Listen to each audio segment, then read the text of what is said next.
Merci. Donc je vais essayer de faire rapide et efficace. Je travaille pour Bretagne Développement et Innovation, c'est l'agence économique et d'innovation de la région Bretagne. Et en 2011, on a lancé un programme régional qui s'appelle Agritique, le numérique pour l'agriculture et l'agroalimentaire. Donc aujourd'hui, rapidement, on a initié ça en 2011. Pourquoi? Parce que la région a fait le bilan comme quoi on était quand même une grosse région d'agriculture et d'agroalimentaire, mais également une région où il y avait un historique des télécoms et donc le deuxième pôle en termes de numérique. Et donc l'objectif, c'était de créer une synergie entre le monde du numérique et l'agriculture et l'agroalimentaire qu'on avait sur le territoire. Donc le numérique, on va diffuser dans l'agriculture, mais aussi dans l'agroalimentaire. Et on va faire tout ce qui est élevage et machinisme agricole dans l'agriculture et tout ce qui contribue à l'usine agroalimentaire du futur pour le volet agroalimentaire. Juste la méthodologie qu'on utilise, et c'est important, on est sur de l'expérimentation. Tous les projets qu'on monte, c'est des projets très proches du marché, qui font à peu près 1 an, et on part tout le temps des problématiques sur le terrain. Donc on part des usages et ensuite on vient connecter les gens du numérique en fonction de ces problématiques-là, et pas l'inverse. Et ensuite on les valorise, on monte des projets et on les valorise sur des salons applicatifs métiers type SPACE ou CFI. Donc on s'est rapproché depuis fin 2017 avec l'antenne bretonne de VGPolis sur le végétal. Et donc on a monté avec cette méthodologie-là des projets d'innovation. Donc au niveau des serres, par exemple, sur les systèmes prédictifs, c'est ce qu'on a pu commencer, autre que des caméras infrarouges ou des caméras. On va même plus loin, on va mettre des spectromètres, on va mettre des caméras mais avec des briques d'intelligence artificielle pour de la colorimétrie, pour de la maturité, pour faire des systèmes prédictifs. Donc ça, aujourd'hui, je ne peux pas en parler parce que c'est encore en cours, mais on est déjà, depuis fin 2017, avec des groupements de producteurs à aller sur des systèmes prédictifs. Donc l'objectif, quand j'ai préparé cette présentation avec Jean, j'ai pris sur l'ensemble des 70 projets qu'on a démarrés depuis 2011 et qui maintenant sont aboutis, 3 exemples. Et donc je vais lister un peu les 3 exemples-là, dont le premier qui était à partir d'une problématique sur les silos de maïs que vous pouvez voir ici. On avait une problématique, c'était la conservation du fourrage sur ces silos-là. Aujourd'hui, on a à peu près 10 à 20% de pertes sur ces silos de maïs. Et on a des impacts sur les animaux et sur la production laitière. Donc là, on a travaillé là-dessus, et sur ce même modèle-là, on part toujours l'expression du besoin par Vitalac qui nous a exprimé ce problème-là, et ensuite on vient connecter des gens du numérique, et pas l'inverse parce que sinon ça ne fonctionne pas. Et donc on a associé des gens du numérique sur de l'électronique et des capteurs. Et en fait, on a réalisé ce système-là. Ces 3 éléments, c'est un capteur avec une technologie bien spécifique qu'on met en bout du couloir silo, un calculateur en bas, et dans le tracteur, une interface numérique. Et aujourd'hui, on a identifié comme quoi c'était l'étape de tassage qui était perturbateur. Donc là, on vient analyser sans arrêt le silo, et pendant l'étape de tassage, l'opérateur ici, il a une indication au milieu c'est mal tassé, repasse au niveau du milieu. Il repasse, et là, directement, cette première couche est bien tassée. Et ainsi de suite, on peut dépiler toutes les remorques et faire notre millefeuille pour le silo de maïs. Pourquoi? C'est parce que si on laisse de l'oxygène entre les couches, c'est là où on a de la fermentation. Donc aujourd'hui, on n'a jamais eu d'outil finalement pour analyser le fourrage en temps réel. Aujourd'hui, on arrive et on a expérimenté sur 20 silos, du moins bien tassés au plus tassé, et l'expérimentation, on regarde les impacts économiques, c'est-à-dire les coûts vétérinaires associés et la production laitière sur les exploitations. Aujourd'hui, clairement, sur les silos, c'est la cadence des remorques qui fait la qualité du silo de fourrage. Donc ça, c'est un des exemples au niveau agronomie. Deuxième exemple, on connaît dans le végétal les robots de désherbage Nelio et autres. Là, j'ai pris un exemple en aviculture. Aujourd'hui, cette éleveuse, elle a, dû à la réglementation, un problème. Les œufs fécondés en poules repro, qui sont pondus sur la litière, c'est poubelle. Parce que ça flingue la génétique derrière. Parce que la coquille est poreuse, les fientes passent à travers la coquille, et donc il faut apprendre au démarrage du lot à embêter les poules pour qu'elles viennent pondre ici au nichoir. Elle fait 2 burn-out à suite en période de fin d'année. Pourquoi? Parce qu'elle tombe sur un lot qui est problématique. Elle doit passer 7 heures par jour pendant 7 jours de la semaine, 7 heures pendant 5 semaines. Juste pour apprendre à éduquer son lot à les pondre là. Ils ont un indicateur, c'est 4% de ponte au sol. Une fois qu'on atteint ces 4% de ponte au sol, le lot il est éduqué pour les 8 mois, et là on est tranquille. Sinon, c'est 8 mois de galère à aller ramasser 400 œufs par jour sur le sol. Donc nous, on a associé cette problématique-là, qui était une problématique de la filière, avec un bureau d'études mécatroniques Syntec. Pourquoi? Parce que ce bureau-là, nous, dans notre réseau, avait déjà développé un petit robot pour les militaires. Donc on est reparti de là, et on a créé ça. Le petit robot, normalement, qui part, ici. C'est le premier prototype qu'on a fait, et c'est sur des projets hyper courts, et il n'y a pas besoin de 1 million. On a eu 50 000 € pour créer ce prototype-là. Et qu'est-ce qu'il fait? Il aide l'éleveuse, finalement, à embêter les poules, parce que les poules, au démarrage, elles prennent l'habitude d'aller pondre sous les mangeoires ou dans les angles des bâtiments. Donc l'éleveuse, au lieu de passer 8 heures par jour, elle passe plus de 3 heures par jour. Et pour atteindre ces 4% de ponte au sol, au lieu de 5 semaines, elle l'obtient en 2 semaines. Ils ont trouvé cette solution-là, autrement elle a arrêté son exploitation. 2 ans après, grâce à ça, elle revit, elle a construit un 2e bâtiment neuf. Et ce n'est pas des choses où on va aller sur 3, 4, 5 ans, on l'a réalisé en 12 mois. C'est l'assemblage de briques technologiques qui fait qu'on peut atteindre des choses assez facilement. Et aujourd'hui, on a travaillé avec des équipes de l'UMR de Rennes, une unité de recherche pour éviter le phénomène d'accoutumance. Parce qu'aujourd'hui, on a besoin d'avoir des signaux, des bruits, des lumières pour éviter tous ces phénomènes-là d'accoutumance. Là, l'expérimentation, c'était pour les dames que vous avez vues, au fond du bâtiment, elles étaient statiques. Et bien, juste le fait de créer de l'animation fait que les animaux viennent bouger, et donc on a des meilleurs indicateurs au niveau des taux de muscles. Et puis, dernier exemple pour finir, on a entendu beaucoup parler des vidéos de L214 sur la maltraitance des animaux dans les abattoirs. Il y a un gros enjeu sociétal là-dessus. Et aujourd'hui, on avait développé, et ça n'a fait que accélérer finalement les vidéos de L214, ce projet-là, avec les instituts techniques. On avait déjà ça dans les cartons. On est parti de cette problématique-là du bien-être animal dans les abattoirs. On a associé des technologies de vision et d'intelligence artificielle pour créer un module comme quoi on vient inspecter sur les lignes d'abattage au poste d'étourdissement juste le réflexe cornéen des animaux. Et on sait pour tous les animaux, grâce à ce dispositif-là, sur le poste d'étourdissement, tous les animaux sont bien étourdis avant le poste de saignement. Et pour éviter tout ça, maintenant on a une traçabilité sur tous les animaux au lieu d'avoir que le responsable bien-être animal qui vient en mode échantillonnage le matin, midi et soir, dire ok, c'est bon, les animaux sont étourdis. Là on a sur tous les animaux abattus, on sait si oui ou non, rouge ou vert, si les animaux sont bien étourdis avant le poste de saignement. Donc voilà, ça, là on l'a présenté au SPAS dernièrement. Et donc ils ont eu un InnerSpace 2 étoiles, étant donné que ça répond bien à la problématique sociétale qu'on a eue ces derniers temps.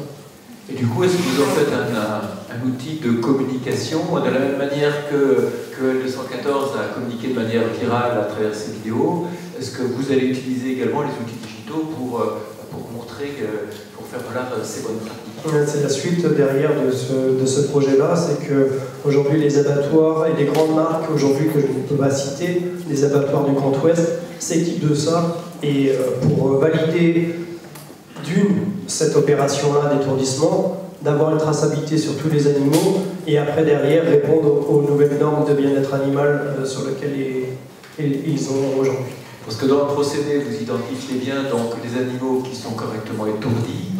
Et si le procédé met en évidence qu'un animal ne l'est pas suffisamment, est-ce que vous avez la possibilité de réintervenir pour bien finaliser l'étourdissement? Oui, c'est pour ça, c'est vraiment un outil d'assistance pour l'opérateur qui est à ce poste de travail.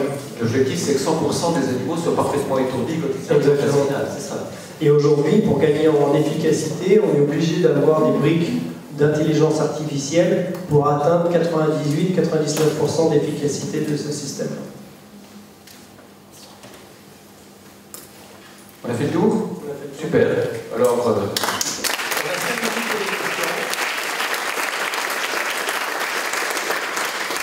oui, c'est une question qui concerne M. Briand, mais aussi M. Berger.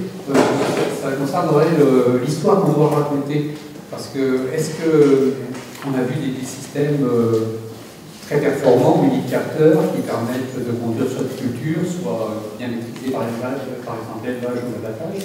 Mais par rapport aux consommateurs avec un S, est-ce que vous envisagez quand même une réflexion un peu en amont, basée sur des faits psychologiques, sociologiques, etc., de façon à avoir une histoire justement qui ne soit pas perturbante?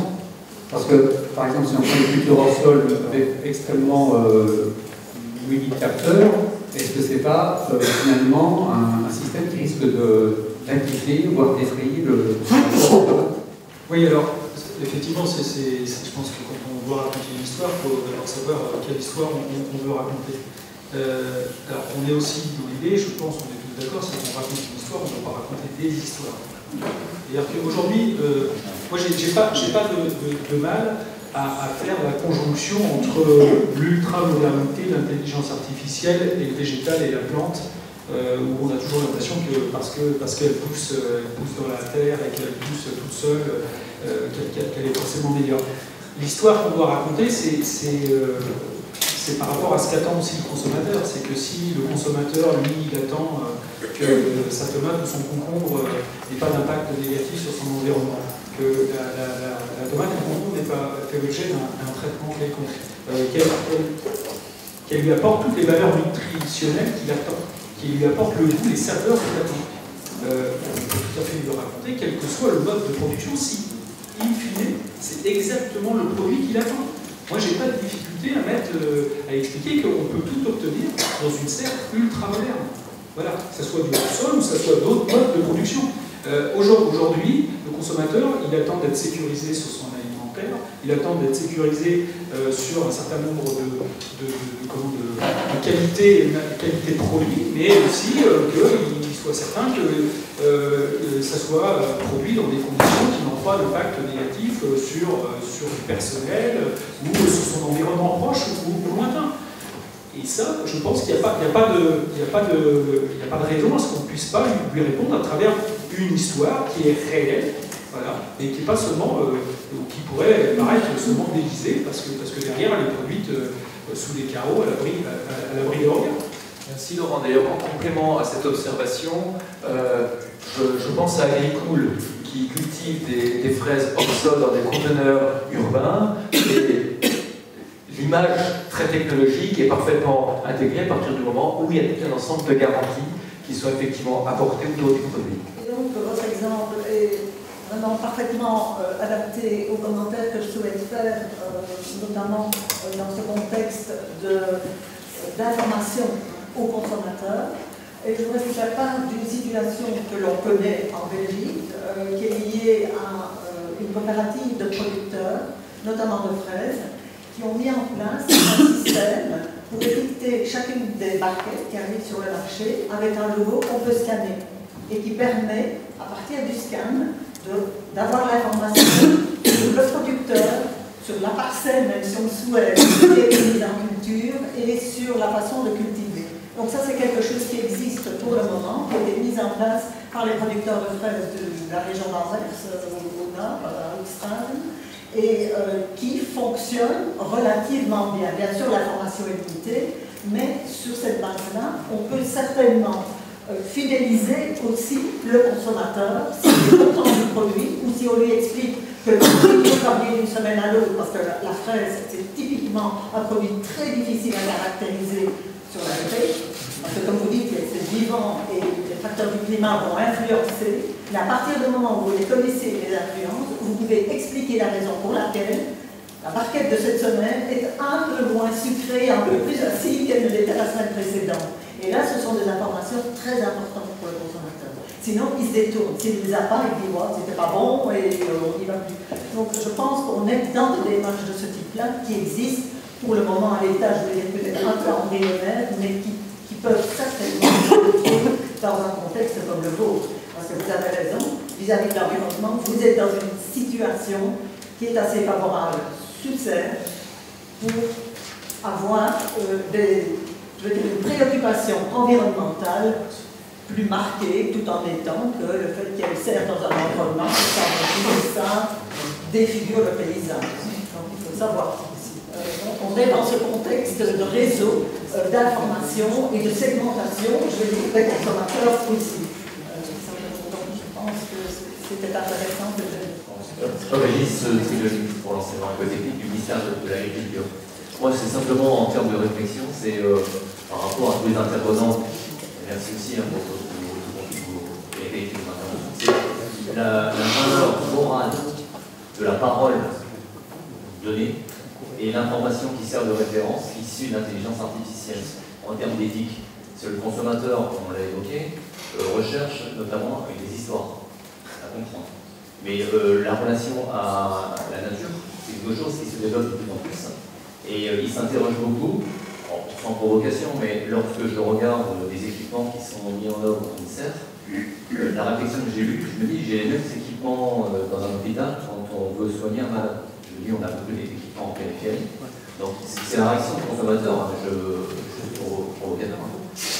Et après, à un moment donné, on se dit, mais quel est éventuellement le lien qu'on peut attendre concernant l'histoire en termes de véracité? Qu'est-ce qui fera référence? Est-ce que c'est l'intelligence artificielle qui doit donner une réponse? Ou est-ce que c'est l'humain avec des compétences techniques qui doivent être entretenues, qui doivent évoluer par rapport à l'information? Et au final, c'est qu'est-ce que vous êtes prêt à mettre en avant concernant des stratégies à moyen et long terme pour satisfaire le producteur et le consommateur? Effectivement, tous ces systèmes ultra-modernes qui sont des systèmes d'assistance pour le producteur sont très intéressants pour nous parce qu'ils nous donnent des informations réelles du fonctionnement de la plante, de la qualité des produits. N'oublions pas, et je pense que certains oublient dans les systèmes qui nous sont présentés aujourd'hui, qu'au centre de tout ça, il y a quand même l'humain et le producteur. Aujourd'hui, je ne fais fonctionner aucun système. Alors, il fonctionne en autonomie pour nous donner de l'information. En aucun cas, les systèmes pilotent. Aujourd'hui, je ne sais pas, et je ne voudrais pas qu'un système pilote, il y a une part d'humain dans ce qu'on fait. Et aujourd'hui, ce que je vois, c'est qu'on fait, nous, les opérations portes ouvertes, des opérations de transparence, où on fait rentrer le grand public dans nos serres. Vous savez, quand ils rentrent toujours avec beaucoup d'appréhension, ils sont stupéfaits de voir dans quelles conditions ça peut être produit. Quand on les fait monter sur nos charbons, quand on les fait rentrer dans les cultures, qu'on leur montre toutes ces installations techniques, et qu'ils se rendent compte qu'on finalement on maîtrise la plante, et qu'in fine, quand ils l'ont goûté, ils disent mais c'est bon. Et puis en plus, vous me dites, et à la fin ils nous disent mais en fait, pourquoi vous n'êtes pas bio?